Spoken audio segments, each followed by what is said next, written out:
You could binge watch the entire first season of Afterlife instead of watching this show. That's a show about a man who wants to kill himself because his wife dies of cancer, and it's still more fun than this, okay? Spoiler alert, season 2 is on the way, so in the end, he obviously didn't kill himself, just like Jeffrey Epstein. Shut up. I know he's your friend, but I don't care. Some comedians roast celebrities carefully, but Ricky Gervais does it with absolutely no filter. He's mocked Hollywood's biggest stars, while they were sitting right in front of him, from humiliating Mel Gibson on stage, to roasting Leonardo DiCaprio about his dating life, and even explaining what would have happened if Will Smith had tried the same stunt at the Oscars. But one of Ricky's jokes was so savage, the entire room went silent. These are the most brutal celebrity clapbacks from Ricky Gervais. Mainly Star Trek memorabilia, because I love Star Trek. Oh, such a nerd. Have you never been in a Star Trek? No, I've never been in a Star Trek, but I love the original series, so I have, like, I have the Gorn head from the original series from the episode Arena, where... Like they know. I know, I'm just nodding. Oh, the Gorn head. Oh, yeah. He's a the Gorn head. Okay. I have... What the f*** is a Gorn head? Let's start with a moment involving pop superstar Justin Bieber. At the time, rumors were circulating that Bieber might have fathered a child. Justin Bieber nearly had to take a paternity test. What a waste of a test that would have been. No, he's not the father. Most comedians would avoid a topic like that, but Ricky didn't hesitate. The only way that he could have impregnated a girl was if he'd borrowed one of Martha Stewart's old turkey basters.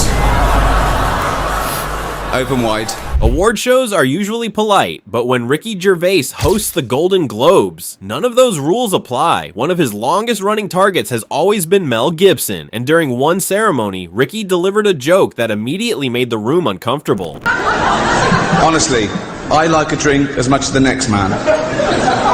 Unless the next man is Mel Gibson. The audience laughed, but Ricky wasn't finished, because moments later, he had to do something incredibly awkward: introduce Mel Gibson onto the stage. I want to say something nice about Mel before he comes out. Oh yeah, okay, here you go. And somehow, he managed to roast him again while doing it. I'd rather have a drink with him in his hotel room tonight than with Bill Cosby. Please welcome Mel Gibson. Yeah. I love seeing Ricky once every 3 years because it reminds me to get a colonoscopy.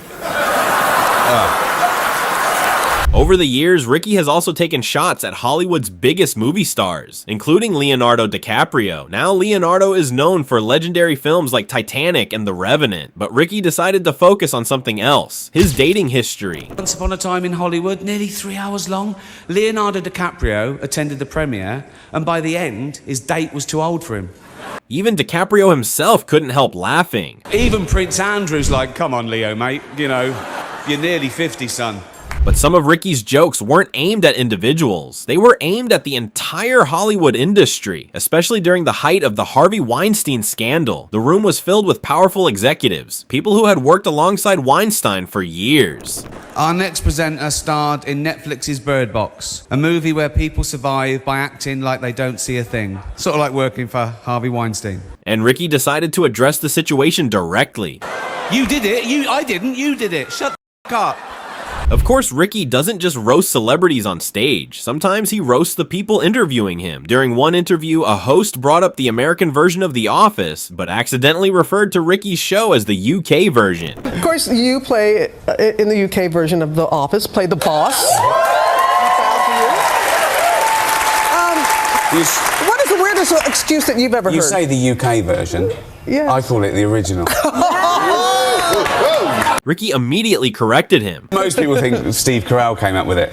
Another memorable moment happened during a debate with journalist Piers Morgan. The topic was a bizarre law in the United States where certain states allowed blind citizens to obtain gun permits. Piers tried to argue that it was a constitutional right. And they gave an example of, you know, if they were fully sighted and used a gun, just because they lost their sight, why should they lose the constitutional right to continue having a gun? But Ricky ended the discussion with one brutally simple sentence. Well, it's a difficult one, but the short answer is because they can't see what they're shooting. Piers tried to keep the debate going, but Ricky absolutely dismantled him again. I can't buy a Kinder Egg because it may choke me, so they're a health hazard. But where the Kinder Egg would be sold in a British store, they instead have an AR-15 assault rifle. Dear America, please let Piers buy a Kinder Egg.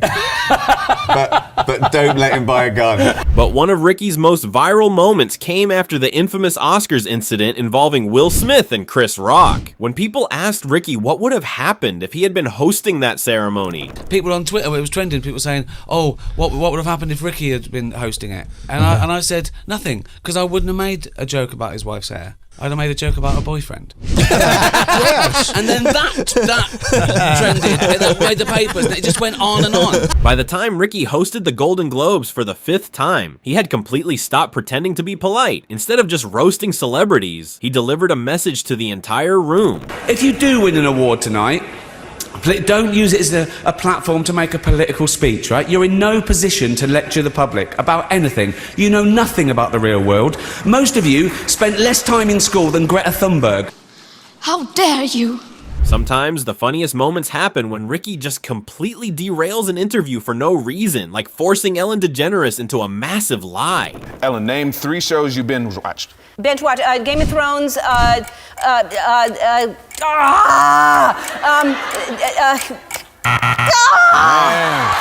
Just Game of Thrones. Just Game of Thrones. I couldn't think of anything else binge watching. Rectify. Now, Why don't you just lie? because I couldn't think of another show. Yeah. Really? Yes. You couldn't think of another show? To binge watch. not to binge watch. I mean, like. Yeah, but I said just lie. Just name 3 other. I'm not going to go, oh, you never binged watch that. Yeah. Name 3 Tom Hanks movies. Toy Story 1, 2, and 3. Or when he casually confused a legendary mob movie actor with a Star Wars puppet on live television. Look, this table alone. Al Pacino, Robert De Niro.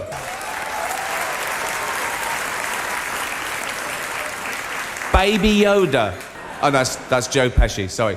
I love you, man. Don't have me whacked. Most TV creators are forever grateful to the actors who helped make them rich. Ricky Gervais just sees them as ungrateful thieves. You know me as the creator of The Office? No, you don't, do you? You think Steve Carell did it all? Oh, he's brilliant, isn't he, Steve Carell? He's amazing as the bumbling office manager. Where does he get his ideas from?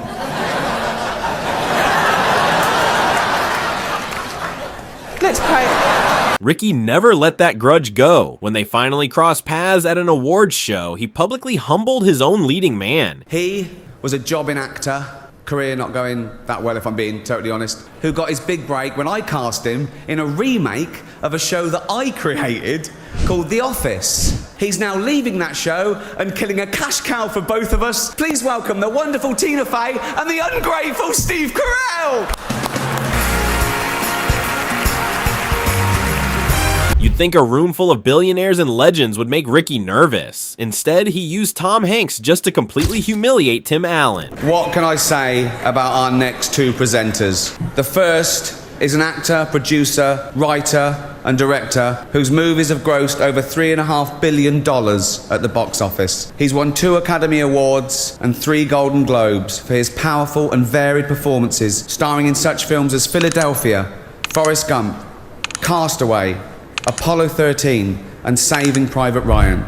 The other is Tim Allen. But Tom and Tim didn't just take it. When they stepped up to the mic, they hit Ricky right where it hurts. Well, you know, like many of you, we recall back when Ricky Gervais was a slightly chubby but very kind comedian. Yeah. Neither of which is he now. Here is the moment. When this beloved megastar walked on stage, Ricky completely bypassed his superhero status and went straight for his rap sheet. He has done all those films, but many of you in this room probably know him best from such facilities as the Betty Ford Clinic and Los Angeles County Jail. Please welcome Robert Downey Jr. But unlike most actors who just awkwardly smile and take the hit, Marvel legend Robert Downey Jr. immediately fired back. Aside from the fact that it's been hugely mean-spirited with mildly sinister undertones, I'd say the vibe of the show is pretty good so far, wouldn't you? From Steve Carell to Robert Downey Jr., who do you think actually won their battle against Ricky? Let us know your favorite roast in the comments below, and don't forget to hit that subscribe button for more. Thanks for watching.